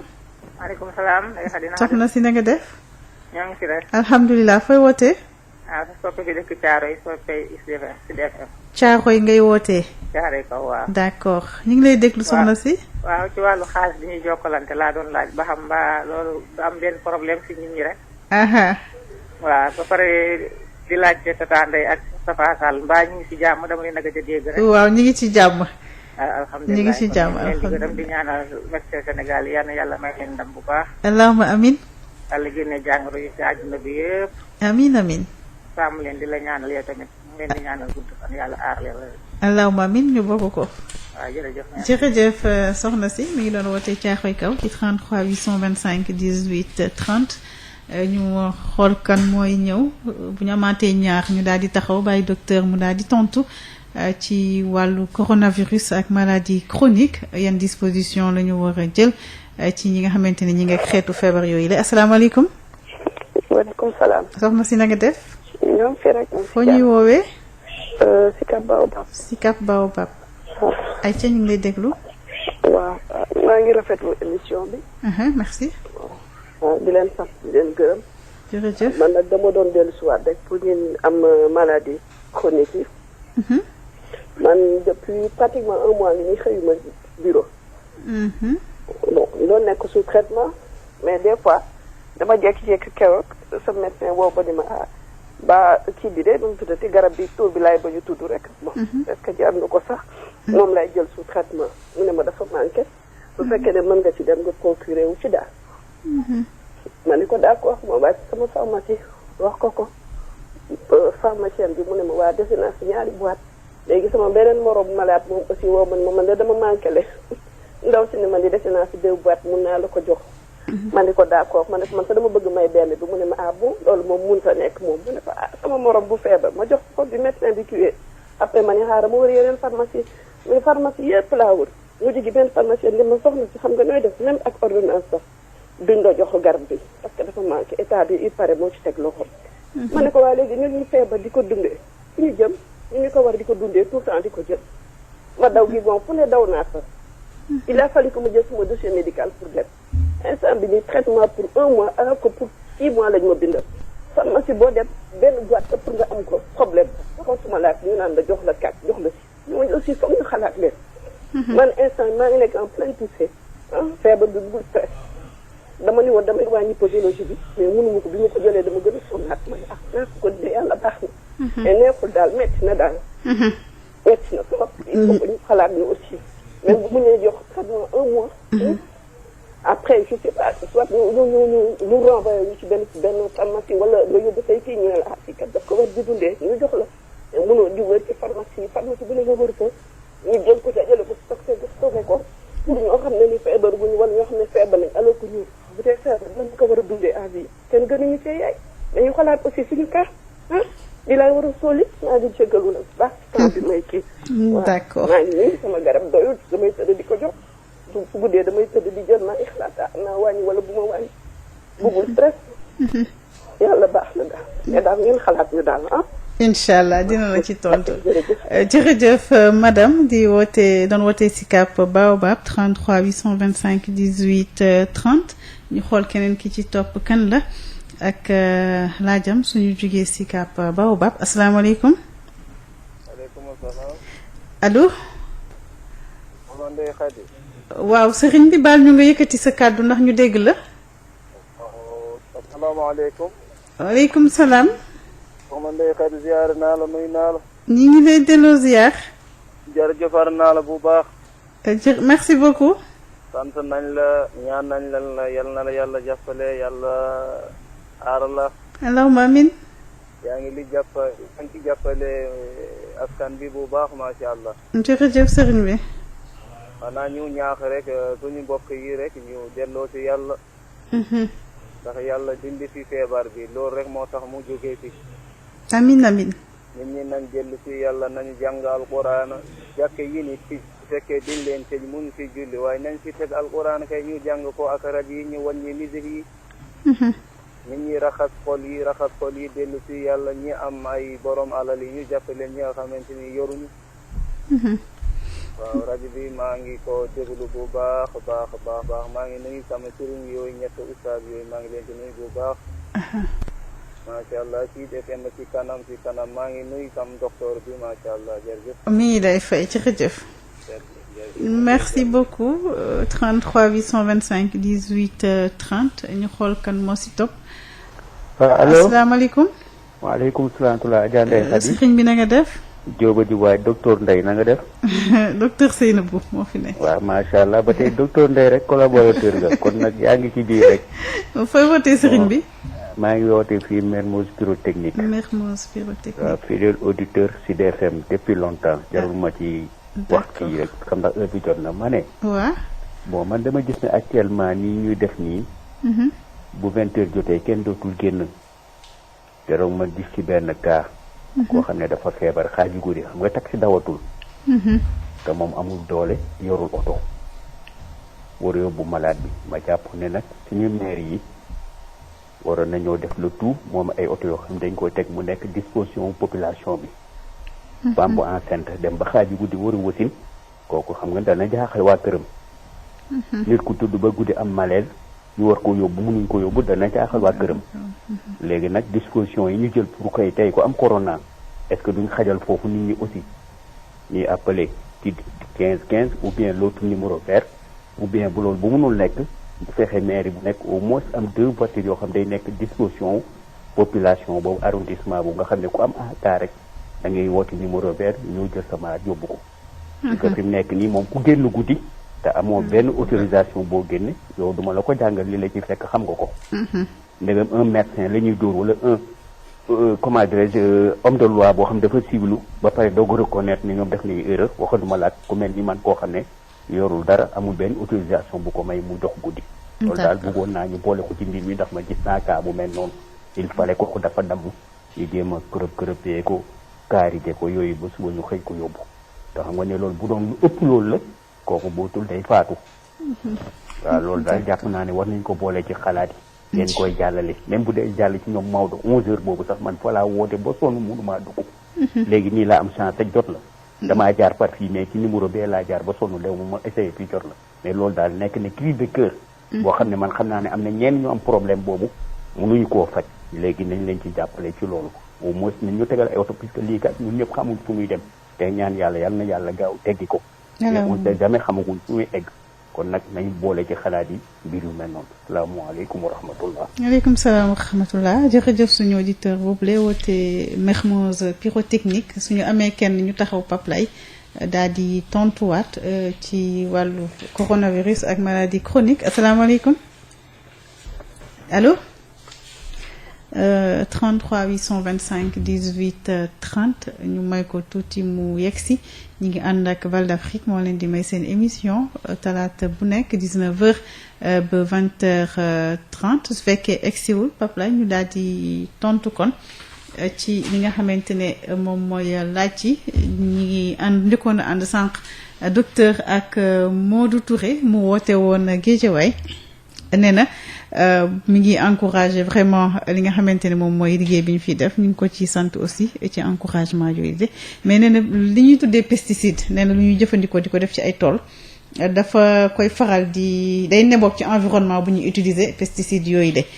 mais dafa constaté que dafay am problème respiratoire daa dinay def nee na rajo ñaari yoon ñu ne ko du dara waaye moom boobaak léegi depuis 2016 mi ngeek problème respiratoire la am ban orientation nga koy jox ak loo koy conseiller. waaw li ma ko mën a conseiller mooy mu rapproché wu service su pneumologie ñi nga xam ne ñooy faj lépp lu jëm ci problème mu dënn problème mu nooy. pneumologie. donc comme yàgg na et que da doon manipuler donc li gën a wóor mooy bu mu dem après service de pneumologie def foofu une consultation ñooñu dinañ ko wax exactement ce qu'il en est. Incha allah defe naa structure yi Fann ak. ñu bari am nañu ko léegi. Fann am na pneumologie mën na ñëw hôpital Fann ci service pneumologie pour foofu noonu. D'accord très Parcelles Assainies la wootee mi ngi tudd Samba Ndiaye moom dafa ñëw ci kaawu médecin boobu la ñu ne du woon médecin dëgg-dëgg te dafa doon exercer métier bi mu wax ci xalaatam nee na moom dafa gis que ni pâte boobu la utiliser yenn médecins yi dañu xaw a naïf ndax ku toog déglu waajooju ni mu doon waxee ci yenn laaj yu ñu ko doon laaj na mu ca doon tontoo ñu waroon a xalaat ne bu yàgg que ni waajooju bokkul ci ñi nga xamante ni ñoom ñooy corporation médecins yi nee na aussi infiltration ci corps yëpp la ñu koy gis waaye rawatina bi nga xamante ne benn corps bu stratégique la ndax bakkanu doomu aadama daf ci daal di wékku lan nga ci joxe comme commentaire peut-être. parce que dossier bu nekk ci yoon la xam naa déjà. duñ ci sori comme mi ngi ci dossier mi ngi ci loxoy yoon dañuy bàyyi yoon mu yeggali def li ko war ak moom donc di gën a ñaax rek suñu population yi tamit. ñu xool bu baax def attention ci ñi dem ci bërëb yi ñuy dem pour faju ji donc xoolaat bu baax loolu daal la ñuy joxe comme conseil. d'accord Caaroy Kaw soxna si dafa woote nee na moom li ko jaaxal mooy xaalis bi ñuy manipuler docteur. mu jaare ci suñuy loxo ñu di ko joxante ndax am na risque ci wàllu coronavirus. yaakaar naa même bu dul coronavirus loolu yàgg naa am risque. ndax xamoo fu xaalis bi jaar. du gën jaar na ci ku ne. donc foo ko manipuler war ngaa mën a dem raxas say loxo ba mu set. donc bu fi coronavirus tamit nekkee tamit da nga gën a war a gën a renforcer cet gi mais mu nekk fekk ñàkk fi nekk yëpp manipuler xaalis moom foo ko defee fu ne. war ngaa mën a raxas say loxo ndax fi muy dugg yëpp bëri na. ak li mu mën a indi yëpp bëri na donc foog ngay respecter cet boobu daal. mi ngi wootee si Cap Mbao soxna si nee na depuis 1 mois moom liggéeyiwul dafa amee maladie chronique mais ci li mu expliqué jàpp naa ci rupture ci wàllu médicament bi nga xamante ne moom lay jëfandikoo médicament boobu dañ ko réquisitionné nii état bi ko réquisitionné donc traitement sur 6 mois lañ ko bindal mais moom li mu am moom mooy traitement sur 1 mois moom la amagum ni téye ko yenn saa yi neen dafay xalaat ndax du wàññi prise bi ni mu koy jëlee pour mën koo étaler mais bon comme nee lañ ko santé mu jëlee ko ni tension yooyu yëpp am tey jii ci wàllu coronavirus bi lii conséquence la par exemple ci li ñuy waxtaane tey jii muy maladie chronique seen prise en charge ak xëy na yenn tension yi nga xamante ne feebar bi indi na ko te muy metti lool ñoom ci seen traitement ndax seeni garab la ñu war a jëfandikoo mais tey ñoom pour ñu jot ci sax problème la question boobu seen division docteur Seynabou nan la ko mën a gérer tam ñun d'abord ñu koy massaw parce que yombul ngay dund ak feebar boo xamante ne war nga naan garab bi pour mu apaiser la jotoo ko am joloo ko donc di ko massaw am na rupture donc garab boobu li ñu koy wax mooy peut-être mu woo médecin am dina ko mën a xëj na jox tegtal bu dee daf ko mën a remplacer ak beneen garab mu mën ñoo jël beneen garab boobu en attendant maintenant dégg nañ bu baax ñaxtu yi mu wax donc bu ñu yeggee dinañ ko jox à qui de droit dinañ ko poser comme ça ñu mën a fàttaliku ne am na fi ñoo xamante ne dañoo soxla garab yooyu et que dañ ko daan jël avant suñu mbokk moom woote woon sànq ne nañu def ay ñaan effectivement mesure nguur gi ñi ngi fi waaye itam ñaan dana gën a yombal kon yàlla na yàlla nangu ñaan yëpp ba jàngoro ji génn fi Mermoz pyrotechnique la wootee nee na jamono yi ñu ngi ci couvre-feu ak état d'urgence ba tax na guddi gi bu 20h jotee kenn waratul génn yenn saa yi nga am urgence beneen boo xamante ne du coronavirus nga war a bëgg a génn aussi dem hôpital ndax xalaatuñu tegaat beneen numéro vert boo xamante ne soit sa urgence boobu la nga am yow tey danga ko cay wax ñu mën laa jël en charge su dee dañ lay sàkkal pexe pour noo def ba mën a yegg ci bérébu fajukaay yi donte police baa ngi ci mbedd mi wala su fekkente ne aussi xëy na maire yi ñu mën cee jàpp pour seen déplacement ay proposition la def xam naa mu nekk nee na cri de cœur la ko tuddee boo xamante ne da cee gis ay exemples yoo xamante ne daal yooyu itam yeneen urgence ndax comme on dit yenn saa lii priorité la mais dafa am tam yeneen priorité yu mu fi fekk yoo xamante ni faaw ñu gérer leen simultanément docteur waaw pour ces cas d'urgence là je pense que am na numéro bu fi tegu mooy numéro SAMU muy 15 15 waaw donc foog nit yi di bàyyi xel numéro boobu bu guddee jotee bu ñu amee urgence war nañoo mën a woote ci numéro boobu 15 boobu dinañ leen jox tegtal bu jaree jël si malade bi ñoom dinañ xool en fonction de cas bi bu jaree jël si ñu jël si ko donc ñu bàyyi xel numéro bu baax 15 15 boobu ko ni mën nañu jokkoo ak ñoom bu ñu amee urgence pour di Guinée. D'accord liste bi jeex na Pape Laye ci 33 825 18 30 ñu jëlaat ñaar ba ñetti laaj daal di àndaat ak docteur ci wàllu maladie chronique yi asalaamaaleykum. waaleykum salaam. sëriñ bi na nga def. ça va bien noo def. baal ñu nga yëkkati sa kàddu ci kaw tuuti sëriñ bi ndax ñu dégg. ah d'accord bonsoir ça va bien. ça va alhamdulilah fooy wootee. maa ngi Dakar. Dakar. waaw. ñu ngi lay déglu. ça va bien. ça va alhamdulilah. En fait je voulais juste poser une question au docteur là. li ñuy dégg. Par rapport au souci que j'ai pendant presque 2 ans ou 3 ans comme ça. J'ai tout le temps des palpitations et j'ai fait l'électrocardiogramme 2 fois et j'ai fait l'écho-cœur. Ben toujours on me dit il y a absolument rien. Alors là j'ai eu des complications puisque le docteur est là, je pense qu'elle est mieux placée pour qu'elle puisse m'apporter des questions à mon inquiétude. D'accord. waaw parce que palpitation yi daf may sonal quand ça m'arrive je n'arrive même pas à dormir il faut que je reste pendant longtemps dans le lit pour pouvoir vraiment chercher à dormir. Malheureusement dama dee voilà. D'accord. jërëjëf 33 825 18 30 ñu xool ki ci topp kan la ak laajam ñu ngi ànd ak waa Val d'Afrique ñoo leen di may seen émission asalaamaaleykum.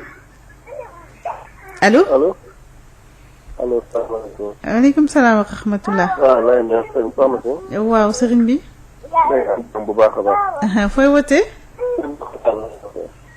baal ma bamtuwaat fooy wootee. Sébi Xotaan. Sébi Xotaan d'accord.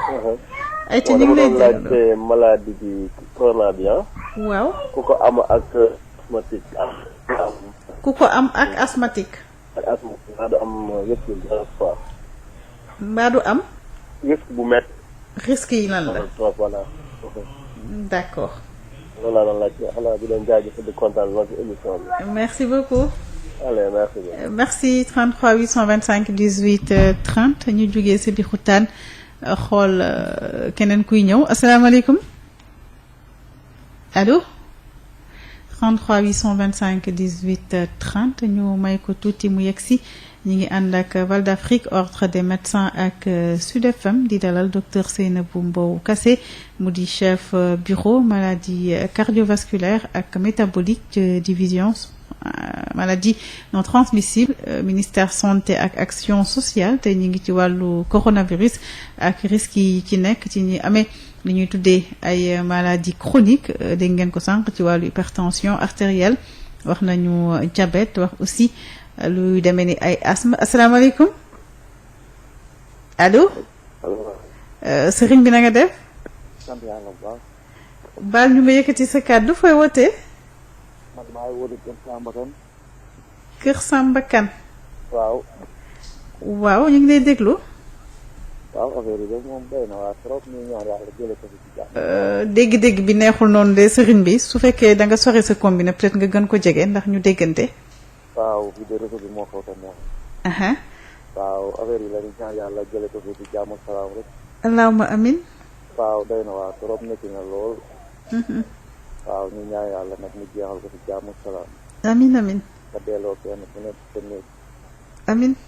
jërëjëf soxna si. merci beaucoup ñu taxaw tuuti peut-être su fekkee amul kenn ku ñëwaat ci ligne bi kon ñu daal di tontu déjà en attendant laa ci fii ñëwagum docteur kii nee na depuis 3 ans. dafay am palpitation. du nelaw guddi daf ci am jafe-jafe lool def na écho-cœur def électrocardiogramme mais nee na ñaar yëpp dañ ko wan ne daal amul dara mais affaire bi jaaxal na ko xëy na lan nga koy joxaat comme conseil pour peut-être mu gën a poursuivre conseil mooy mu delluwaat dem ci docteur toog expliquer ko bu baax wax ko parce que ñoom bu boobaa dinañ gis ne peut-être comme def na ECG bi électrocardiogramme bi normal na donc xëy na amul jafe-jafe am na yeneen peut-être yeneen problème yu nekk ci suuf moo tax donc foog mu rapproché wu ci médecin dem toog expliquer ko bu baax ñoom dinañ ko wax bu boobaa pousser diagnostic bi recherché waat xoolaat bu baax lan moo waral loolu noonu. d'accord si biir xutaan la wootee nee na lan mooy risque nga am asthme ci kanamu coronavirus parce que sànq ba tey ñu ngi wax waxu noyyi et tout risque bi lan la ndax dafay yokk foofu wala déet. mooy li ñu doon wax sànq ak ci njëlbeen bi ñuy soog a commencé risques yi donc du def lu gën a indil ay jafe-jafe de li ñu naan problème cardio-respiratoire yi donc mun na indi défaillance boo xam te ne dina jàpp xol bi wala mu jàpp poumon yi gën a indi jafe-jafe yi donc loolu vraiment. mooy li ñuy wax cas grave yi ñuy am donc surtout terrain yooyu lu ñu koy gisee mooy terrain wu maladie chronique yi donc yooyu mooy risques yi mooy ñu doon wax avant. D'accord Kër Samba Kane la woote woon ñu ngi koy remercier aussi si ñaan yi mu ñaan yàlla na suñu borom nangu docteur bëggoon naa balaa ñuy ubbiwaat antenne bi su fekkee xek na fi ci maladie yi nga xamante ne ñoom lañu cité sànq wax nga sànq léegi nii ci wàllu asthme mais bëggoon naa ci li nga xamante ne moom mooy hypertension artérielle. soo ñu mënee expliquer un peu niveau de risque bi ci ban niveau fan la toll. du jëm ci en quoi nga am hypertension artérielle. mu nekk présenté wu nekk risque par rapport ak feebar bi en quoi par rapport ak diabète bi en quoi par rapport ak ñi am ay xeetu rhumatisme. ak li nga xam asthme bi moom wax nga ko léegi nii ndax problème respiratoire bi dafay daal di taxaw. ak li nga xamante ne moom mooy yeneen maladie chronique yi bu ci nekk ci ñoom. fan la niveau risque bi situé wu déjà. par rapport ak coronavirus. ci am hypertension artérielle risque bi mi ngi posé wu au niveau cardiaque. ci xol bi ci xol bi donc foofu la mën a indee ay complications yoo xamante ne mun na grave trop. donc foofu la borom diabète bi moom c'est par rapport ak infection mais mun na dem ba ci au niveau cardiaque aussi parce que ki am diabète. mun na bu yàggee tamit indi ko ay problème cardiaque donc ñoom ñëpp bu ñu dee xool ñoom ñëpp ñuy jàngoro yi muy hypertension artérielle muy diabète muy borom asthme bi ñoom ñëpp seen risque complications yi ñu gën a gis mooy au niveau ci xol bi ak ci noyyi bi fa lay gën a fa la risque yi gën a ëppee. xol beeg noyyi bi voilà foofu donc lay dem ba indi vraiment ay complications yoo xamante ne yu mën a jéggi dayoo moo tax ñu leen di wax surtout nañuy moytandiku. D'accord. âge bi ak su dee seen traitement wala seen prise en charge dafa déséquilibré. muy par exemple nga xamante ne am na hypertension. du ko suivre wala am na diabète du topp li ñu koy digal. ñooñu la itam nekk nañ dafa mel ni ñoom ñooy gën a vulnérable. waaw ñooñu itam dinañ mel parce que dañuy ñëw fekk mu nekk terrain boo xamante ni dafa am déséquilibre. day yomb mu dugg ci biir donc day yomb pour mu grave ndax déséquilibre bu fekkee ne tension ba normalu da nga gën a indi déséquilibre bu fekkee ne kii itam diabète ba nu mu koy suukar si normalu tam day indi déséquilibre bu fekkee yaram ba amoon na déséquilibre jàngoro ji ñëw bokk ci donc day gën a jaxase li nekk ci yaram bi gën a favoriser cas grave yi. moo tax surtout ñuy satu naan leen nañuy continuer seeni traitement fexe ba équilibré nañu daan xoolee seen yaram di nemmeeku di seet di saytu di xool ndax am na ay signes yoo xamante ne yii boo ko gisee mu ngi lay teg ci yoon ne lii yaa ngi commencé déséquilibré nga mën a jege sa waa kër docteur mën a waxtaan ak ñoom ñu mun la xelalaat waxaat la nan nga war a def pour mën a delluwaat li nga kii woon. beneen yëf bi ñuy fàtte mooy souvent lii di maladie chronique dañ leen wax souvent nañu am une certaine hygiène de vie. waaw. hygiène de vie bi mi ngi jëm ci lekk bi. mi ngi jëm ci yëngu yi ndax dañ leen naan nañuy def activité physique. xam nga fi ñu toll nii bu ñu ne ku nekk toogal sa kër bul génn bul demati fenn day tax nit yi gën a sédentaire. donc ñi daan doxi bàyyi dox waaw ñi doon doxi daan bàyyi dox ñi daan dox donc ñi daan marché bàyyi ko donc yooyu de ce fait les gens dañuy toog seeni kër ils sont sédentaires dañu leen di juste rappeler que ne quand même il faut que ñuy bañ a fàtte loolu lu mu néew ñu mën a yëngal seeni yaram. parce que ci biir kër gi mën nga ko ci yëngal ci biir kër gi mën nga ko. donc tout dépend sa kër na mu aménagé wu na mu nekkee bu dee am nga ay escalier jëlal say escalier. di yéeg di wàcc rek. ba nga xam def activité physique boo xamante ne pendant 30 minutes intense ba ñàkk nga ci. bu dee am nga cours wala dara mun nga fay dem di wër. di dox mais nga ba yëngal yaram bi bañ a toog rek. même corde sax boo ko amee. wala vélo wala tapis sa kër tout dépend rek. en fonction de li nga am. outil bi nga am nga mun di continuer di yëngu ndax loolu. dafa bokk ci mesures yi ñu leen ni souvent di leen koy wax pour ñuy yëngal yaram bi di xool bu baax seen lekkin. muy lekk bu sell bu équilibré ñu mën di ko ci boole donc loolu duñ leen koy fàttaliwaat boole ci naan seeni garab. am seen stocku garab bu baax bu dee diabétique bi la ni mu daan def di surveiller suukaram mu koy continuer di ko surveiller fu mu gisee ne lii am na fi rëq-rëq nekkatul fu mu waroon a nekk mu mun a contacter son médecin kooku jox ko ay tegtal wax ko nan la war a def pour mun a teguwaat ci yoon. et itam li gën daal mooy bu ñu mënul a génn bu ñu mënul a toog vraiment ñu jéem a minimiser dem yi mën a toog le maximum ci kër gi bu dee itam du fa génn gi il faut ñu dem kër docteur ñu xool lu ñuy génnee fexe ba bu dee di ñuy dugg ci transport urbain yi jël ay matuwaay yor seen masque bu dee dañuy nekk ci liy favoriser tamit surtout transport individuel bu dee da nga am mun nga jël taxi mais booy dem na nga jël say matuwaay au moins pour bañ a exposer wu autant. d'accord ñu wax ne kon ubbiwaat nañu antenne bi tuuti des nañu defe naa lu toll ci fukki simili suñu mënee am ñaar ba ñetti auditeurs ci 33 825 18 30 ñu ngi ànd ak docteur Seynabou Mbow Kassé moom mooy chef bureau maladie cardiovasculaire ak métabolique ci division maladie non transmissible ministère santé ak action sociale asalaamaaleykum. waaleykum salaam wa rahmatulah. soxna si. soxna Ndeye Khady maa ngi lay ziar. ñu ngi lay delloo ziar fooy wootee. maa ngi nuyu docteur Kassé maa ngi woote Cité Comico bu Mbambilor. Cité Comico d'accord. waaw maa ngi rafetlu seen waxtaan bi leen suivre depuis sànq ba tey. merci beaucoup. yal na yàlla yàggal taxawaay bi. allahumma amiin. ñu ngi félicité suñu docteur bi aussi. merci. wante man seen mesure préventive yi pour Covid 19. waaw lenn rek moo ma ci xaw a tiital mooy bi ñuy wax rester chez vous bi. xam nga rester chez vous bi day fekk suñ la toogloo sa kër nga am loo lekk wala loo naan. xam nga dañuy fàtte ni fii dañu nekk ci pays boo xam ne tamit dafa pays bu sous-développé la ñu bëri dañuy xëy di dem di wuti ji dépense di ko indi pour jox seen waa kër ñu lekk ak ñu naan. loolu moo ma xaw a jaaxal ci rester chez vous bi. parce que ñu léegi defe naa ñu liggéeyul defuñu dara kenn génnatul ci mbedd mi parce que xam nga nit ku ñuul moom surtout Sénégalais dafa ragal. parce que man am naa sama xarit yoo boo xam ne.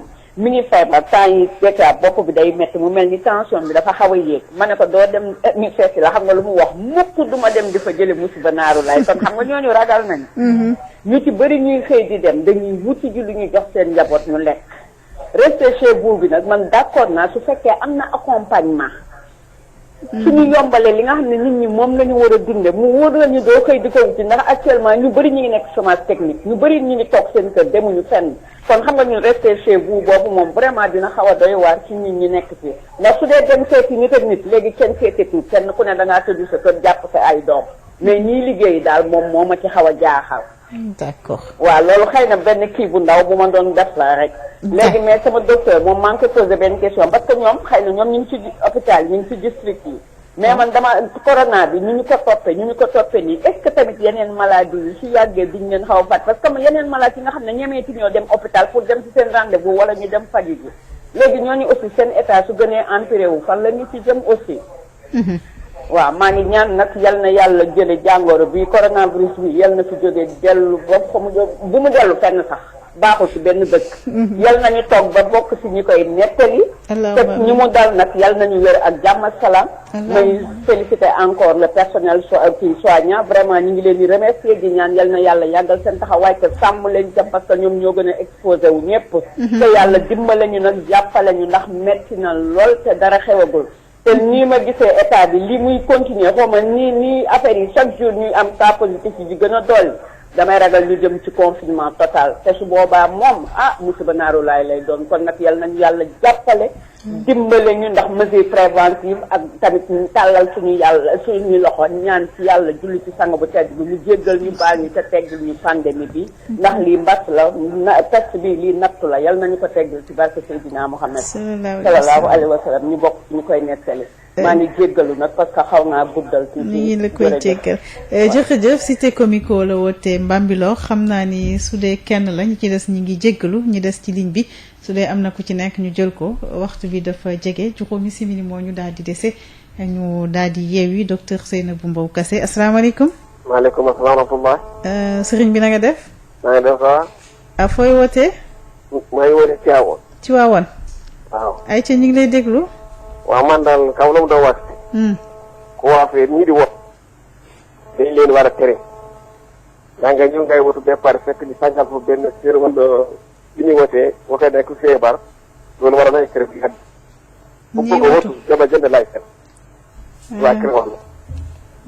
d'accord ba léegi maa ngi déglu te waxul lii nañu leen tëj bay leen wot man loolu laa doon wax bu may wax. d'accord salaamaaleykum. jërëjëf kon foofu la ñuy yem ñi ci des ñu jéggal ñu docteur ñu njëkkee ak soxna si woote woon cité comico Bambilor mesure préventive yi nee na ci jàngoro ji dañuy wax rester chez vous toog leen seen i kër nee na ñu ngi ci dëkk boo xamante ne nit ñi am nañu ay jafe-jafe ñu ci bare seen loxo jotul seen ginnaaw faaw ñu génn ngir outil indi lu ñu jox njaboot gi pour moom loolu dafa war a ànd xëy na peut-être ak mesure d'accompagnement beneen bi mooy nee na est-ce que ni ñu toppee nii lii di coronavirus bi topp ko rek est-ce que du ñu dem à la longue ba yeneen priorités yi comme sànq nañ ko doon waxee muy yeneen urgence yi ñu xaw leen négliger peut-être entre guillemets ba nga xamante ne xëy na foofu la itam dina dem ba indi yeneen jafe-jafe yoo xamante ne xaaruñu ko woon. ci débordement xëy na peut-être tam système de santé bi. waaw je pense que par rapport ak. ma fàtte leneen lu mu wax itam maa ngi jéggalu. ñi nga xamante ne dañu feebar te ragal a dem hôpital. ndax pour ñoom bu ñu demee dañu fay jëlee jàngoro ji. waaw dafa ñu tàmbalee ci ñooñu quand même. waaw feebar foog tamit nga dem parce que bu dul lool di nga indil sa bopp leneen. loo xamante ne gën a graaw donc yëg nga sa ne sa yaram lii daanaka woon ci yoon yëg. am nga ay mandarga yoo xam te mën na leen. am nga lu la dal donc il vaut mieux nga dem hôpital boo demee ñoom de façon disposition yi ci war yëpp ma nga fa teg nañ ko fa boo demee dinañ la mën a seet comme il le faut beneen bi mooy ñu wax ci coronavirus ba fàtte yeneen jàngoro yi je ne pense pas que nit yi que structure sanitaire yi dinañ fàtte yeneen jàngoro yi donc lépp lu ñu war pour jël en charge yeneen jàngoro yi ñu ngi koy def ñu ngi koy kon c'est que communication bi fi ñu toll nii peut-être moo gën a bëri lu jëm ci coronavirus bi ndax dañoo toll ci épidémie foog itam ñuy ñaax nit yi di leen fàttali di leen wax jàngoro yi mais terewul faj bi war ci yeneen i jàngoro yi nit yi ñu ngi koy def actuellement ndax boo demee ci service yeneen yëpp ñu ngi continuer di fonctionner comme il le faut. léegi par rapport toog leen seen kër bi waaw boobu de vraiment xam nga moom la ñuy ñaax nit ki pour mu def ko donc conseil bu ñuy joxe vraiment pour mun a moytundiku la bu dee nag ka nga xamante ne moom génn gi ci lay suturloo ci lay kiwee boppam yi tamit muy jéem a góorgóorlu bu ñibbisee mën a respecter les mesures d'hygiène tamit parce que mënuñu tere koo xamante ne bu toogee këram du am lu mu dundalee waa këram tamit boobu day xaw a jafe. mais tout en essayant quand même de respecter liñ leen wax les mesures jël say matuwaay ba mu mat pour mun a moytu jàngoro ji. fi ñuy mujjee mooy Tivaouane fa la wootee moom li mu wax ci li ma ci jàpp xawul woon a leer noonu. mi ngi wax ci risque feebar yi am ci salon de coiffure yi. defe naa ci ñuy utiliser ay lancette di ko bokk et tout xam naa ni sensibilisation moom xëy na peut-être moo jëm ci bu ñu mënul la changer li nga xamante ne moom mooy lampe bi ñuy utiliser ci jamono yu demee nii xëy na peut-être ñu tëj ko parce que xam naa ni ci yenn pays à l'étranger yi seen salon de coiffure itam dañ ko tëj waaw dañu tëj yëpp parce que rassemblement la aussi voilà même lu risque bu utiliser matériel mais lieu la boo xamante ne nit yi dañ fay dajaloo di fa nekk te day nekk milieu yoo xam ne day tëju waaw loxo la ñuy utiliser donc loolu déjà mooy surtout risque bi am par rapport ak jàngoro Covid-19 bii nii donc risque ngi ci biir risque ngi ci parce que foo dem toog sa morom toog à côté keneen nekk fa kii tiim la donc jamono ji toll nañ stade boo xamante ne xamuñu ku ko am ak ku ko amul li gën mooy nga moytuñu ko bu la kenn jege daal waaw foofu daal defe naa loolu mooy li gën daal toll nañ foo xamante ne xamuloo kii di dox ci mbedd bi ndax yor na kaa bi yoru ko donc yow mii ñëw jàkkaarloog moom nekk ak moom mun naa mu wàllal te doo xam foo ko kii donc vaut mieux moo tax ñuy gën a ñaax nit ñi naan nañuy toog seeni kër. d'accord waxtu bi jeex na docteur Seynabou ban ndénkaane ngay bàyyi ñi amee maladie chronique yi ci période bi ñu nekk nii ngir ñu mën a mucc waaye itam askan wi yëpp mucc ci jàngoro coronavirus. ndénkaane yi defe naa mooy mesures yi ñu doon jox sànq mesures préventives yu njëkk. donc lu jëm ci jàngoro ji moom la ñuy yàgg di wax toujours respecter cet gi raxas loxo yi. nettoyer kër gi bu baax ci sëqat baa ngay ci chol yi utiliser mouchoir bu dul loolu nga jël sa pliu coude bi sa conc bi teg ko. moytu dajaloo gi moytu di dem ci kër nit yi moytu ndi ko joxe loxo bi. nuyoo yi. itam lii bu mënta ñàkk ba ñàkk nga toog sa kër fexe ba moytu nit yi bañ a wàññi tànk bi wàññi génn gi. beneen recommandation yi mooy par rapport ak ñi am fee jàngoro ji mooy seeni garab buñ koy arrêté. ñi am maladie chronique waaw nañuy kon ndax jamono ji ci réseaux sociaux yi di nga dégg lu nekk information bi ñuy joxe donc loo am lu la ci jaaxal waaw lu la ci jaaxal woowal sa docteur. moom dina la teg ci yoon dina la jox ay tegtal lu la boo amee lu la jaaxal itam sa yaram muy mandarga boo gis sa yaram boo xam mosoo ko woon gis tamit lu jëm ci sa feebar bi nga am muy diabète muy hypertension mën nga woo sa docteur. bu dee dafa nekk mandarga koo xamante ne dafa nuru ne da nga amee jàngoro coronavirus bi tamit am na numéro yu ñu fi joxe sànq. nga toog sa kër isolé wu woote ci numéro yi et bañ a fàtte itam boo wootee ci numéro yi itam woowaaleel sa médecin traitant pour mu mun a xam ñoom lu ñuy lëkkaloobee ak ñeneen ñi di faj feebar jàngoro bi pour mun la jël en charge comme il le faut correctement. donc fexe ba itam am garab yu doy. soo ko amul nga def nan par exemple nga dem pharmacie gisuloo ko da ngay woo sa médecin. waaw woo sa médecin dans tous les cas dina la mën a wax loo mën a remplacer. lu ko mën a remplacer nga mën a jël garab yooyu mën ko teg sa kër. sans oublier nag jox leen ñu bañ a fàtte seen règle d'hygiène yi mooy xool seen lekkin. ak itam di yëngal yaram bi ndax bu ñu ne toog ci kër ga rek du caaganiwul nga toog jàkkaarloog sa télé. wala ngay toog rek dem ci waañ ba yendu ci suba ba ngoon non non donc il faut nga yëngal tuuti yaram bi xool noo koy aménager noo koy defee ci sa biir kër. ba mën a yëngal lu mu néew 30 minutes par jour ci yaram bi.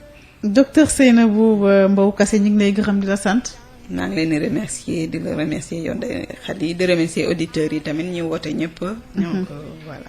jërëjëf kon ma fàttali ne yow yaay chef bureau maladie cardiovasculaire ak métabolique ci division maladie non transmissible ministère santé ak action sociale te ñu ngi doon wax ci wàllu coronavirus ak ñu yore maladie chronique émission bi kon dinañ leen ko tegaatal dimanche bu brève 15h yi jeexee su loolu weesoo di ngeen ko fekk itam ci suñu site sudfm seen radio.com Pape Lay Dieye moo nekkoon ci machine bi Ndeye Khady Diop nekk ci micro bi ñu ngi leen di jox rendez-vous mardi prochain ci beneen thème ba tey yaakaar na ni ci mbirum coronavirus lay doon ñu ngi leen di ñaanal ngoonu jàmm. Pasti Valda raxul dara dàkkande kese lañ ko defaree produit Valda yi mën ngeen ko am suñuy boutique Valda yi wala ngeen woote ci numéro 77 219 98 45 wala ngeen dem ci www.boutiquevalda.com Val d'Afrique moo leen doon may seen émission Allo Docteur.